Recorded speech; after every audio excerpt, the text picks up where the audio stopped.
जब भी भारतीय सिनेमा की खूबसूरती, अदायगी और क्लासिकल डांस की बात होती है, एक नाम सबसे पहले जहन में आता है, वैजयंती माला का।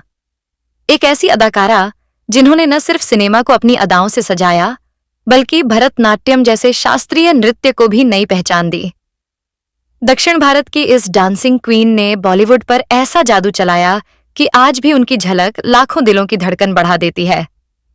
तो आइए जानते हैं उस कलाकार की कहानी, जो हर फ्रेम में किसी कविता सी नजर आती थी। वैजयंती माला की कहानी। वैजयंती माला जन्म 13 अगस्त 1936 को चेन्नई के एक अयंगर ब्राह्मण परिवार में हुआ। उनके पिता एम.डी. रमन थे, लेकिन असली फिल्मी कनेक्शन उनकी मां वसुंधरा देवी से था, जो 1940 के दशक में तमिल सिनेमा की मशहूर अभिनेत्री और नृत्यांगना थीं। मगर चूंकि वसुंधरा देवी फिल्मों में बेहद व्यस्त रहती थीं, इसलिए वैजयंती माला की परवरिश उनकी नानी यादुगिरी देवी के स्नेह में हुई। नानी ने वैजयंती को छोटी उम्र से डिसिप्लिन से जीवन जीना सिखाया था। नानी चाहती थी कि वैजयंती को अच्छी तरह से नृत्य सिखाया जाए। वैजयंती की कमर सीधी रहे, इसलिए उनकी नानी उन्हें बिस्तर की जगह हमेशा एक चटाई पर सुलाया करती थी।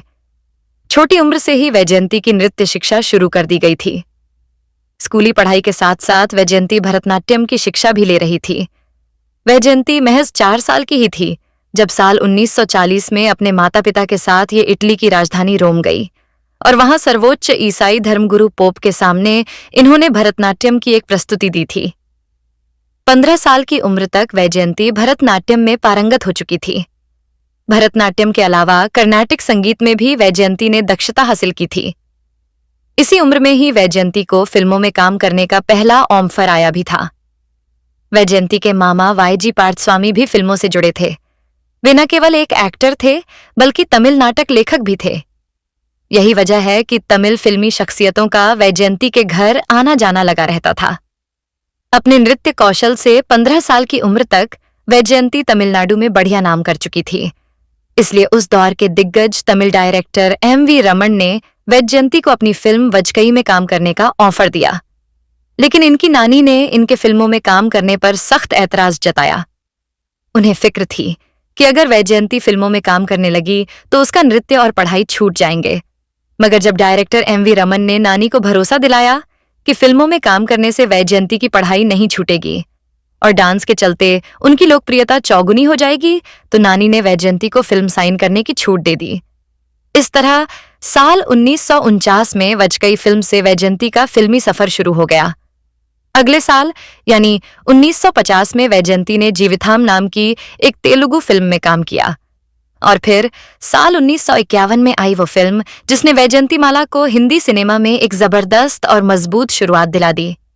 ये फिल्म थी बहार और ये वैजयंती माला की पहली फिल्म वजकई का ही हिंदी रीमेक थी। बहार से मिली सफलता के बाद वैजयंती ने अपना ध्यान हिंदी फिल्मों की तरफ लगाना शुरू कर दिया। हालांकि वो दक्षिण भारतीय फिल्मों में भी बराबर काम करती रही, लेकिन वैजयंती को यह एहसास हो चुका था कि हिंदी फिल्मों के जरिए वो एक बड़ी ऑडियंस के बीच खुद को स्थापित कर सकेंगी। इसी का नतीजा रहा कि साल 1954 में आई वैजयंती की फिल्म नागिन ने सफलता की एक नई इबारत लिख दी। ये फिल्म उस जमाने में बहुत बड़ी हिट साबित हुई। हिंदी सिनेमा में सफलता हासिल करने के लिए वैजयंती ने हिंदी लिखना और बोलना सीखने के लिए काफी मेहनत की थी। दरअसल वैजयंती चाहती थी कि हिंदी फिल्मों में अपने डायलॉग्स वो खुद ही बोलें। नागिन फिल्म को मिली जबरदस्त कामयाबी ने वैजयंती की यह मेहनत पूरी तरह से वसूल करा दी। इसके बाद तो वैजयंती माला ने एक से बढ़कर एक हिंदी फिल्मों में काम किया। हिंदी फिल्मों के हर बड़े स्टार के साथ सिल्वर स्क्रीन शेयर की। दिलीप कुमार और राज कपूर जैसे सितारों के संग इनकी जोड़ी खूब पसंद की गई। दोनों के साथ ही इनके अफेयर की खबरें भी खूब उड़ी। लेकिन सालों बाद अपनी किताब बॉन्डिंग ए मेमोयर के जरिए वैजयंती माला ने इन खबरों को कोरी बकवास और मीडिया का पब्लिसिटी स्टंट बताया। न केवल एक्टिंग बल्कि डांस के जरिए भी ये लोगों का दिल जीत रही थी। और केवल शास्त्रीय नृत्य ही नहीं, वेस्टर्न डांस में भी वैजयंती बेहद माहिर थी। साल 1957 में आई फिल्म आशा में इन्होंने वेस्टर्न डांस करके लोगों को चौंका दिया था। इस फिल्म में किशोर कुमार संग इनकी कॉमिक केमिस्ट्री भी दर्शकों को बड़ी पसंद आई थी। वैजयंती माला के करियर में 1955 में आई देवदास फिल्म का बड़ा ही महत्व है। क्योंकि इस फिल्म से लोगों को पता चला कि वैजयंती न केवल एक बढ़िया नृत्यांगना है बल्कि एक उम्दा अदाकारा है। इस फिल्म में दिलीप कुमार देवदास बने थे और वैजयंतीमाला ने चंद्रमुखी का किरदार निभाया था। चंद्रमुखी के किरदार को खूबसूरती से जीने के लिए वैजयंतीमाला को film fair best supporting actress का अवार्ड दिया गया था, लेकिन वैजयंती ने यह कहकर वो अवार्ड ठुकरा दिया कि देवदास की जिंदगी में चंद्रमुखी की बड़ी अहमियत है, वो कोई सपोर्टिंग किरदार नहीं है, मैं बेस्ट एक्ट्रेस के अवार्ड को ही स्वीकार करूंगी। उस साल देवदास फिल्म में पारो का रोल करने वाली अभिनेत्री सुचित्रा सेन को बेस्ट एक्ट्रेस का किरदार दिया गया था।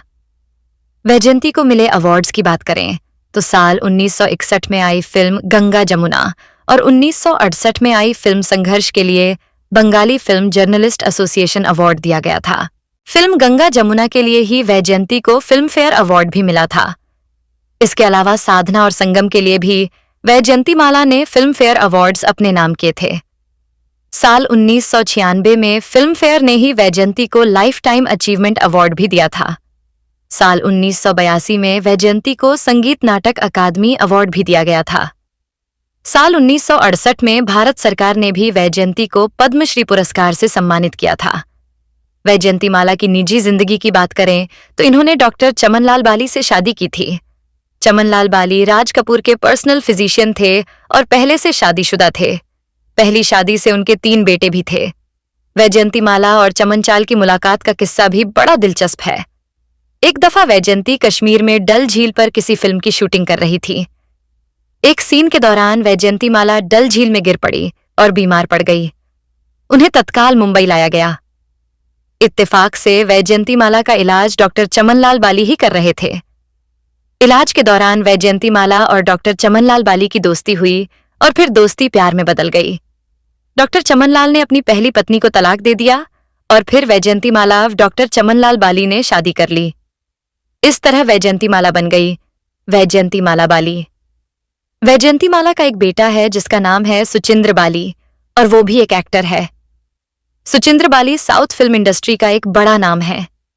हालांकि सुचिंद्र ने हिंदी फिल्मों से अपना करियर शुरू किया था, लेकिन हिंदी सिनेमा में उन्हें कामयाबी नहीं मिल पाई। साल 1986 में वैजयंती के पति डॉक्टर चमनलाल बाली ये दुनिया छोड़कर चले गए थे। वैजयंतीमाला ने पॉलिटिक्स में भी काफी नाम कमाया था। पंडित नेहरू से वैजयंतीमाला की बढ़िया जान पहचान थी। इसके बाद इंदिरा गांधी से भी वैजयंतीमाला के संबंध बेहद मधुर थे। इंदिरा गांधी के सपोर्ट से ही वैजयंतीमाला ने साल 1984 में साउथ चेन्नई सीट से कांग्रेस के टिकट पर चुनाव लड़ा और सांसद बनी। 1989 में एक बार फिर वैजयंतीमाला इसी सीट से सांसद बनी। साल 1993 में कांग्रेस ने वैजयंतीमाला को राज्यसभा भेजा, लेकिन 1999 में वैजयंतीमाला का कांग्रेस से मोहभंग हो गया और उन्होंने कांग्रेस से इस्तीफा देकर भाजपा की सदस्यता ले ली। इन दिनों अपनी बढ़ती उम्र के चलते वैजयंतीमाला ने खुद को पॉलिटिक्स से दूर कर लिया है। वैजयंतीमाला की उम्र अब 88 साल हो चुकी है। उम्र के इस पड़ाव पर आकर उन्होंने खुद को सोशल लाइफ से पूरी तरह दूर कर लिया है। वैजयंती के इकलौते बेटे सुचिंद्र ने शादी कर ली है और वो खुद भी एक बेटी के पिता बन चुके हैं। तो दोस्तों, अगर आपको वैजयंतीमाला जी की यह शानदार कहानी पसंद आई हो तो हमारे YouTube चैनल स्टार मनोहर राठौर को अभी सब्सक्राइब करें। ऐसे ही मजेदार और दिलचस्प वीडियो देखने के लिए बेल आइकन दबाना न भूलें। मिलते हैं अगले वीडियो में, तब तक के लिए जय हिंद।